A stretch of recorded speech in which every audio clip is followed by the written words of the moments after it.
Présidé par le président de l'Assemblée nationale de la transition, l'honorable Jean-François Ndongou, en présence du Premier ministre, chef du gouvernement de la transition, Raymond Dongsima, la cérémonie solennelle de clôture de la deuxième session ordinaire 2023 de l'Assemblée nationale de la transition a débuté par une minute de silence en mémoire de l'ancien Premier ministre Paulin Bamgema qui a tiré sa révérence il y a quelques jours, le président Ndongou ayant saisi cette occurrence pour faire le bilan de la session qui s'achève.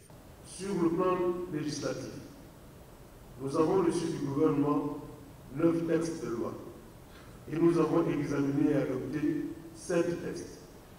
Sur le plan de la diplomatie parlementaire, nous avons eu d'importantes rencontres avec les ambassadeurs des pays amis, les représentants de l'Union africaine, l'Assemblée parlementaire de la francophonie et le groupe des ambassadeurs francophones.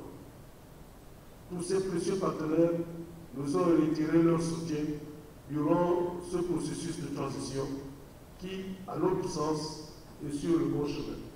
Tout en saluant le travail abattu par les honorables députés de la transition, le président Ndongou a exhorté ses collaborateurs à plus d'abnégation et de pragmatisme.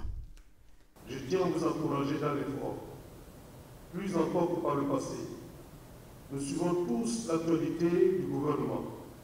Les chantiers sont énormes et nombreux. Nous avons donc de la matière pour exercer pleinement et entièrement nos missions, conformément aux dispositions de l'article 50 de la Charte de la transition.